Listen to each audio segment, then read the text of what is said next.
This week on Plain Truth, we pick up Abraham's story. Stand by.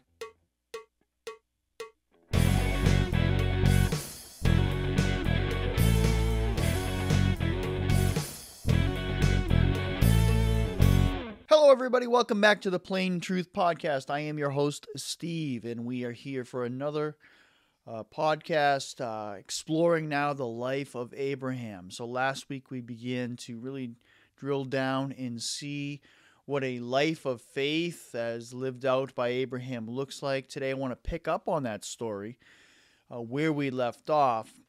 Last time we were in the early portion of Genesis 12, and what we had noticed was God making promises to Abraham, great promises about making him into a great people, a great multitude, giving him land. Through him, through his offspring, all the nations of the earth would be blessed. And so Abraham goes out with these promises from God.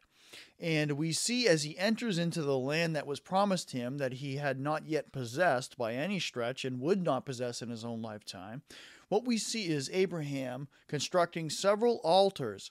And I noted at the time, what is Abraham doing? He's identifying publicly with the God Yahweh, the one true and living God that we know as the triune God, Father, Son, and Holy Spirit.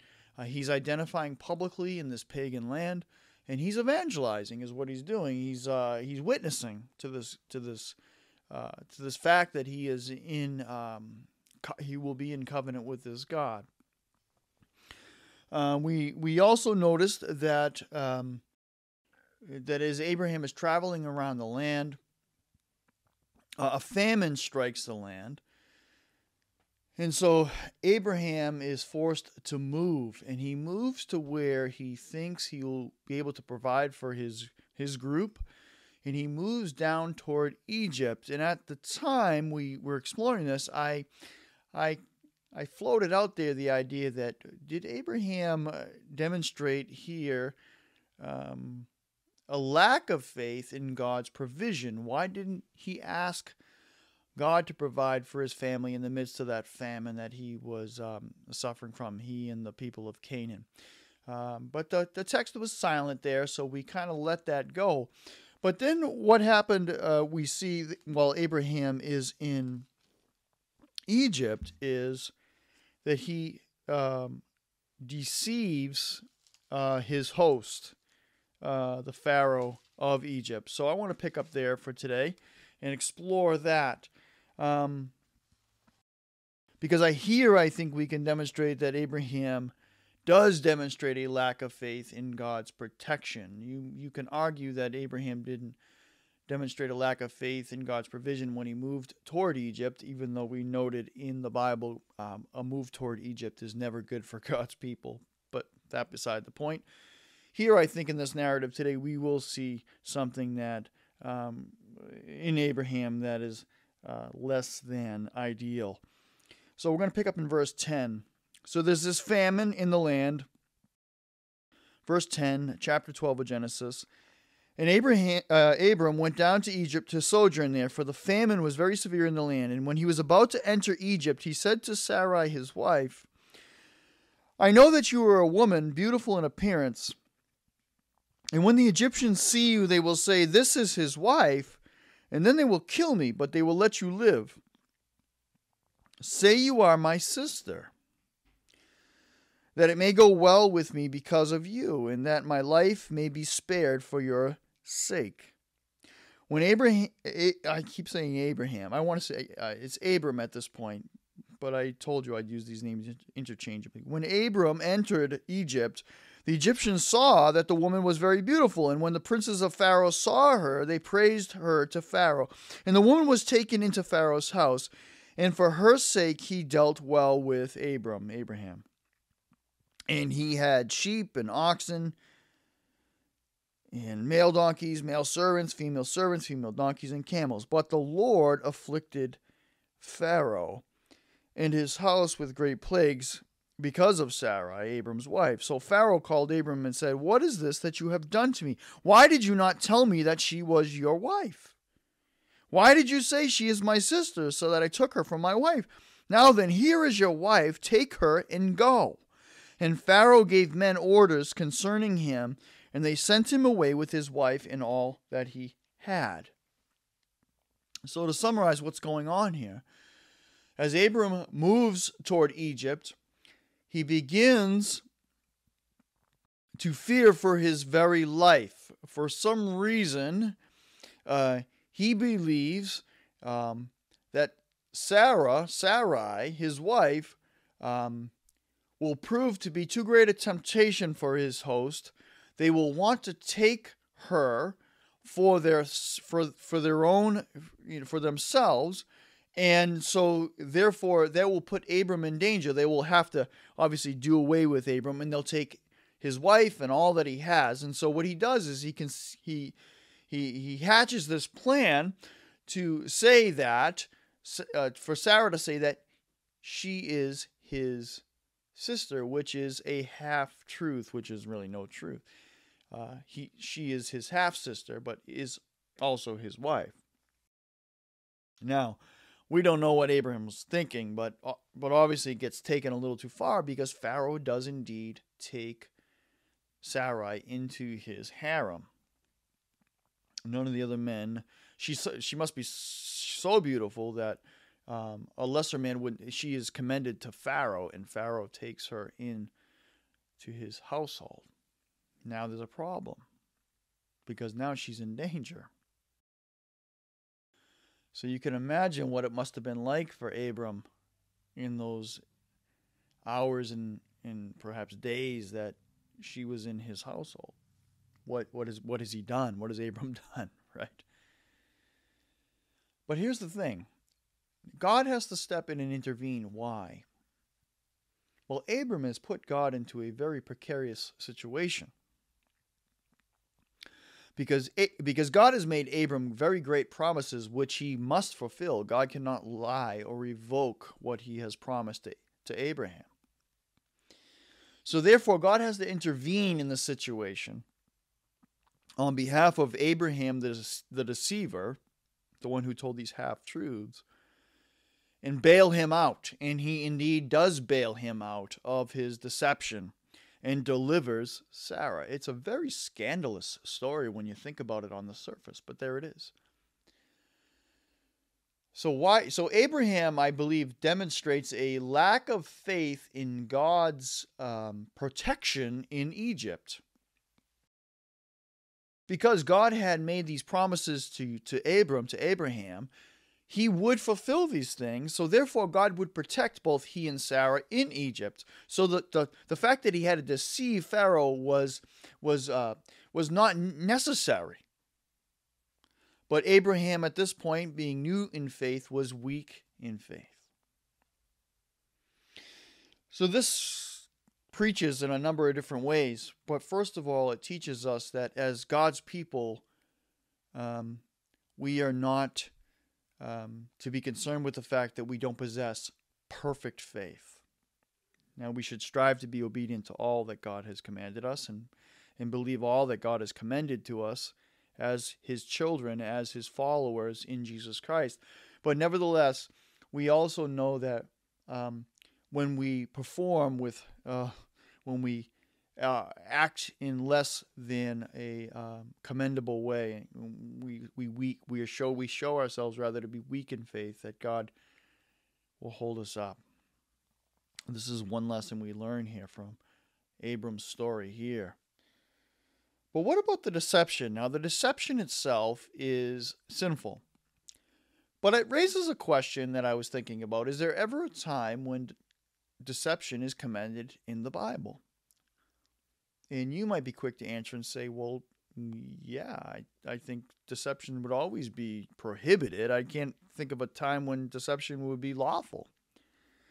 But if you were to read through the Bible, you'll find several instances where deception is indeed commended. If we travel ahead in time some 400 years to Abraham's descendants, who are once again in Egypt, they are down there in very similar circumstances. They make their way there because of a famine that had happened, and they make Egypt their home, and they prosper there. They grow into a numerous people. But a Pharaoh comes to the throne that sees these people, Abraham's descendants in Egypt, as a threat. And so he wants to do away with them. And so he begins to command the Hebrew midwives to kill the Egyptian boys that are born in an attempt to, in this infanticide, to control the population. If you turn to the next book of the Bible in Exodus 1, you can see the plot being hatched here by this wicked Pharaoh in an attempt to control the population of Israel in the midst of Egypt. The king of Egypt said to the Hebrew midwives, I'm reading from Exodus 1, beginning in verse 15. The king of Egypt said to the Hebrew midwives, one of whom was named Shiphrah and the other Puah, when you serve as midwife to the Hebrew women and see them on the birth stool, if it is a son, you shall kill him. But if it is a daughter, she shall live. But the midwives, now listen to this, feared God and did not do as the king of Egypt commanded them, but let the male children live. So the king of Egypt called the midwives and said to them, why have you done this and let the male children live? And the midwives said to Pharaoh, because the Hebrew women are not like the Egyptian women, for they are vigorous and give birth before the midwife comes to them. So God dealt well with the midwives, and the people multiplied and grew very strong. And because the midwives feared God, he gave them families. And then Pharaoh has to come up with another way to deal with this perceived threat from the Israelites. Now, it's not explicitly stated there that the Hebrew midwives deceived Pharaoh, but they indeed did not square up with straightforward truth, right? We're not told. Were the Hebrew women much more stout in the fact that they would deliver before the Hebrew midwives showed up? How this all worked out, we're not told, but they're not straightforward with the truth with Pharaoh. And they deceive him because I believe they fear God. The deception is they fear God, and so they're not going to do what the wicked king had asked. Another instance, the book of Joshua, sometime further on, when the Israelites have come up out of Egypt, and now they're entering into the promised land. They send some spies in to spy out the promised land that they're going to take, and actually they're receiving the promise of God to Abraham. His descendants are receiving that promise. And they run into this woman in the city, these two spies, named Rahab. Now, hot on the tail of the two spies are the descendants of the city that they're spying out, Jericho. And so she, having heard of the Israelites and all that God is doing and going to do to this city known as Jericho, comes to fear the one true and living God of the Israelites, and she decides she is going to aid these two spies in escaping from those that are pursuing them in Jericho. Joshua chapter 2. Joshua the son of Nun sent two men, Joshua was Moses' successor, sent two men secretly from Shittim as spies, saying, go view the land, especially Jericho. And they went and came into the house of a prostitute whose name was Rahab, and they lodged there. And it was told to the king of Jericho, behold, men of Israel have come here tonight to search out the land. Then the king of Jericho sent to Rahab, saying, bring out the men who have come to you, who entered your house, for they have come to search out the land. But the woman had taken the two men and hidden them, and she said, true, the men came to me, but I did not know where they came from, or where they were from. And when the gate was about to be closed at dark, the men went out. I do not know where the men went. Pursue them quickly, for you will overtake them. But she had brought them up to the roof, and had hid them with stalks of flax, and she had laid on them in order that she could conceal them on the roof. So the men pursued after them on the way to the Jordan as far as the fords. They're pursuing based upon the story that Rahab told them. And the gate was shut as soon as the pursuers had gone out. Now before the men lay down, she came up to them on the roof and said, I know that the Lord has given you the land, and that the fear of you has fallen upon us, and that all the inhabitants of the land melt away before you. For we have heard how the Lord dried up the water of the Red Sea, and before you and when you came up out of Egypt. And she begins to recite all the acts that the Lord had done on behalf of Israel, all these mighty, miraculous acts. And so she fears the Lord. And so she deceives these men in order to preserve their lives, because she's come to fear God more than these wicked men. She deceives them. She lies bald-faced to them. And the New Testament will tell us in Hebrews 11 and in the book of James, she's commended for that. She's seen as one of the faithful, one of the righteous. And she demonstrates that she has actual saving faith through her works, which are these acts here that we just read. I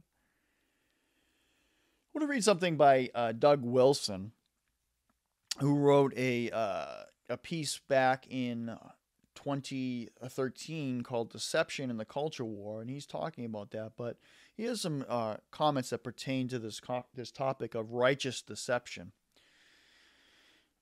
So he says the 9th commandment strikes at the heart of falsehood and lies. That's, you shall not bear false witness, right? Which in turn are the native language of the devil, right? So the Bible has a lot for us in terms of telling truth and speaking truth, right? Without truth and trust, biblical culture is impossible. You cannot bear false witness against your neighbor. But what is the context of false witness, says Wilson? He says the commandment prohibits lying against one's neighbor. Okay. Paul tells the Colossians that they should not lie to one another because they had put off the old man with his deeds, right? Lying is part of our fallen nature. We should be truth tellers. Trust is essential to all community, and false witness makes trust impossible. Lying makes trust impossible, and in turn makes community difficult, indeed impossible. False witness can exist in such a society, but if it is not punished severely, that society will not be a society long. At its base, overt deception is an act of war. Okay, now here's the point. A man who bears false witness against his neighbor is like a club or a sword or a sharp arrow. That's what the book of Proverbs tells us. The psalmist also recognizes this, and he says, false witnesses have risen against me, and such breathe out violence, Psalm 27. So bearing false witness, says Wilson, is an act of civil war, warfare against one's neighbor, against even one's brother, right? It's an act of violence against someone with whom you should be at peace. Conversely, if it is lawful to deceive him directly and straight up, it is plainly a time of war that has moved beyond metaphor. So to bear false witness, to deceive righteously, is a war act. Now just follow here a little further. So that the same distinction exists within this sin as we see with the distinction between murder and just killing, right? So he's making a parallel to there is a time to take life, right? We see godly deception as an act of honorable war, or in a time that was equivalent to war throughout Scripture. So in the case of Rahab, in the case of the Hebrew midwives, we see deception being commended because it's in a time of war between righteousness and injustice. And so righteous deception is, argues Wilson, and I believe the Scriptures, allowable. Now that's scandalous, but that's what the Scriptures teach. It's a much more complex act. You might know the story of Corrie ten Boom. I commend the book The Hiding Place to you to see another example of this. And there have been other instances throughout church history. But to bring it back around, Abraham was not in such a situation. As a matter of fact, Abraham had these great promises which God had to fulfill. Therefore, Abraham and Sarai had to be kept alive. So Abraham could have, he was under no direct threat. It was a perceived threat. Shiphrah and Puah, the Hebrew midwives, had a direct threat. Rahab recognized the threat of the armies of Israel. and she wanted to be on the side of good. So I'm just going to leave it there for you. I'm not going to say up or down on any of that. I'm just going to leave it there for your consideration this week. Abraham, did he demonstrate a lack of faith in God's provision by escaping the famine, by fleeing to Egypt? That's hard to say.